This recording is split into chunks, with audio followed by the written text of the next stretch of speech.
नमस्कार, मैं हूं आपके साथ आदित्य। वक्त हो चला है आज की कुछ खास खबरों का, तो आइए नजर डालते हैं कुछ खास खबरों पर। आगरा शहर कांग्रेस कमेटी द्वारा आज हरियाली वाटिका में भारत जोड़ो यात्रा की तैयारी को लेकर प्रेस वार्ता का आयोजन किया गया और भारत जोड़ो यात्रा में शामिल होने के लिए आमंत्रण पत्र भी बांटे गए।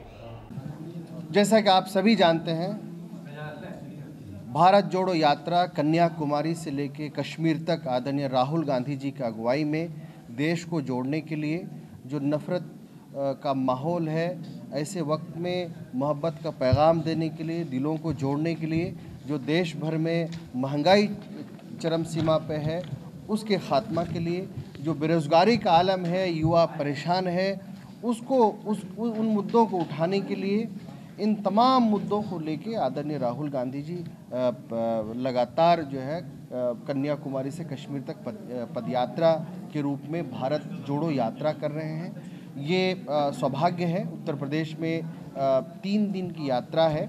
चूँकि कन्याकुमारी से लेकर कश्मीर तक एक लकीर खींच के आना था, 3 दिन का यात्रा सौभाग्य से हुआ है और 3 दिन की यात्रा में हम लोग 3 तारीख को उत्तर प्रदेश में यात्रा को लोनी के बॉर्डर गाज़ियाबाद में वहाँ हम रिसीव करेंगे। उसके बाद से निरंतर बागपर होते हुए, शामली होते हुए हम पानीपत की तरफ फिर हरियाणा उड़ जाएगी। हमारा मकसद है, चूँकि उत्तर प्रदेश एक विभिन्न समुदाय, विभिन्न जाति, विभिन्न अलग अलग कल्चर, अलग अलग तहज़ीब का देश है, तो अलग प्रांत है, प्रदेश है, और इसमें हमारे पार्टी के जो संगठन के लोग हैं, जाहिर सी बात है राहुल जी अगुवाई कर रहे हैं, हमारी कांग्रेस पार्टी संचालन कर रही है। लेकिन हमारी सोच है, भारत यात्रा जो मकसद है उसका ये है कि किसी ये व्यक्ति का नहीं है, किसी पार्टी का नहीं है, बल्कि इनसे ऊपर उठ करके देश का मामला है। उन देश के मामले को लेके राहुल गांधी जी चल पड़े हैं। हमारा भी आपके चैनल के माध्यम से आह्वान है, चाहे किसान समूह हो, चाहे अलग अलग जो ज़ात कम्युनिटी के समूह हो, अलग अलग जो है पीतल कारखाने हो, चाहे ताले, अलीगढ़ के ताले का कारखाना का मामला हो, अलग अलग जो समूह है, महिला समूह है, हमारे डॉक्टरों का ग्रुप है, इंजीनियर का ग्रुप है, हमारे वकील हजरात ग्रुप है, ये सभी लोगों को दावत दी जा रही है, सभी लोगों को बुलाया भी जा रहा है। और ख़ास करके जो अलग अलग धर्म के लोग हैं, धर्म गुरु हैं, चाहे मस्जिद के इमाम मौज़िन हो, चाहे मंदिर के हमारे पुजारी हजरात हो, चाहे आपके जैन समाज के हो, चाहे सिख समाज गुरुद्वारा के जो प्रबंधक के लोग हैं, सभी को आमंत्रित है, सभी लोगों को बुलाया भी जा रहा है और सभी लोग उत्साहित भी है। और हमारा जो मकसद है आदरणीय राहुल गांधी जी का, कि इन तमाम चीज़ों को जोड़ना, दिलों को जोड़ना, और ख़ास करके एक जो महत्वपूर्ण बात आई है कि राहुल जी खुद बता रहे हैं कि इस यात्रा के दौरान उन्हें अलग अलग कम्युनिटी, अलग अलग कास्ट, अलग अलग धर्म के लोग मिले, बात भी किए। वो लोग, कोई भी नहीं चाहता है कि हम नफ़रत के दौर में जिए। सभी लोग प्यार, मोहब्बत, अमन, शांति के साथ रहना चाहते हैं, रह भी रहे हैं। लेकिन जो भाजपा की सरकार है, ये ध्यान भटकाने के लिए लगातार देश में हिंदू मुस्लिम करते हैं, ताकि जो देश की जो संपत्ति है, देश के जो कल कारखाने हैं, देश के चाहे एयरपोर्ट हो, चाहे ट्रेन हो, चाहे लाल किले हो, ये तमाम ऐसी चीज़ें हैं, लगातार ये सरकार बेचने का काम कर रही है। ध्यान भटका के, हिंदू मुस्लिम करके, गोदी मीडिया के माध्यम से आम आवाम का ध्यान भटका के ये लगातार चंद मुट्ठी भर लोगों के हाथ में इस देश को गिरवी रखना चाहते हैं और बेचना चाहते हैं। तो इसके खिलाफ भी एक मुहिम है, इसके खिलाफ भी एक जंग है, और इस जंग में, इस लड़ाई में, इस यात्रा में हम आपके चैनल के माध्यम से तमाम समूह को हम दावत देना चाहते हैं, उनको इनवाइट करते हैं, उनको आमंत्रित करते हैं कि गाज़ियाबाद लोनी बॉर्डर में 3 जनवरी को जो है पहुँचे, ताकि राहुल गांधी जी के साथ इस यात्रा में शामिल होके इतिहास में अपना नाम दर्ज करें। इतिहास का जो लिखी जाएगी कहीं न कहीं, उसमें अपनी भागीदारी को सुनिश्चित करें। भारत जोड़ो यात्रा जैसा कि आज दुनिया के लिए सबसे बड़ा एक ऐसा कार्यक्रम बन गया है, दूसरे देश भी भारत से प्रेरणा लेने लगे हैं। जिन जिन देशों में भारत अपने देश को तोड़ने की बात हो रही है, और राहुल गांधी जी से प्रेरणा लेकर अपने यहाँ भी वो लोग ये सोच रहे हैं कि देश को कैसे जोड़ा जाए। आपने देखा अमेरिका के बड़े बड़े विदेशी अखबारों में ये समाचार छप रहा है कि देश में राजनीति से ऊपर उठकर एक ऐसा कार्य किया जा रहा है जिसमें सभी जाति, धर्म, मजहब, वर्ग के लोग भारत जोड़ने के लिए, संविधान की रक्षा के लिए आगे आ रहे हैं और पार्टी के साथ साथ गैर कांग्रेसी दल के लोग भी इसमें अपनी भूमिका निभा रहे हैं, जो देश से प्रेम करते हैं, जो भारत के संविधान से प्रेम करते हैं, अपने वर्तमान से प्रेम करते हैं और अपने अतीत को गौरव महसूस करते हैं, अपने स्वर्णिम इतिहास को मानते हैं और सुंदर भारत, शहीदों का भारत बनाने के लिए हमेशा प्रयासरत रहते हैं। आने वाली पीढ़ी के लिए अनुकूल वातावरण बनाने को तैयार है। वो सब लोग देश की सीमा की सुरक्षा की बात करते हैं, बेरोजगारी को मिटाने की बात करेंगे, किसानों के भविष्य की बात करेंगे। हर तरह से एक देश में एकता अखंडता जो मूल मंत्र है, जब हमारा देश एकजुटता के साथ रहेगा तो सारी समस्याओं का समाधान होगा। हमारे शहीदों ने गांधी, नेहरू जी से लेकर आज तक देश को आज़ाद कराने के बाद सन 47 से लेकर देश में जो आज हम लोग तरक्की देखते हैं वो कांग्रेस के नेताओं की देन है, उन शहीदों का सपना है। आज भारत में जो सरकार बैठी है वो हमेशा से आज़ादी के आंदोलन में भी हमेशा विरोध करती रही, अंग्रेजों का साथ देती रही। आज़ाद भारत होने के बाद जो देश की तरक्की हुई है हमेशा उसकी आंखों में खटकती रही।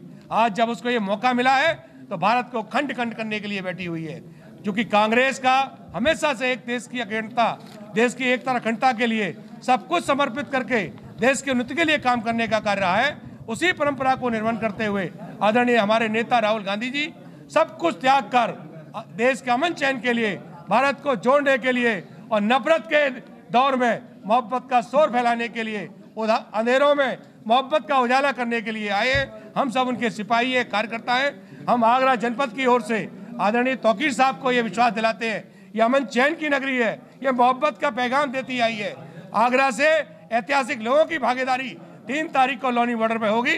हम आपको आश्वस्त करते हैं, राहुल जी के कार्यक्रम को मजबूत करने के लिए, देश के संविधान को मजबूत करने के लिए, भारत की एकता को, अखंडता को मजबूत करने के लिए पहले भी लड़की हूं लड़ सकती का कार्यक्रम आगरा के लोगों ने ऐतिहासिक किया, यात्राएं निकाली, वो ऐतिहासिक रही। आपको विश्वास दिलाते हैं यहाँ की भागीदारी मैं समझता हूँ आसपास के जनपदों से बहुत अच्छी होगी। देखिए, भारत जोड़ो यात्रा के संबंध में आज हमारे राष्ट्रीय सचिव पश्चिम ब्रज क्षेत्र के ब्रज प्रांत के प्रभारी आदरणीय तौकीर आलम साहब पधारे हैं। कांग्रेस जनों की बैठक ली गई है भारत जोड़ो यात्रा की तैयारी के संबंध में और लिस्ट तैयार हो रही है। बहुत अच्छी तादाद में हम लोग यहाँ से आगरा से कूच करेंगे गाज़ियाबाद के लिए 2 जनवरी को।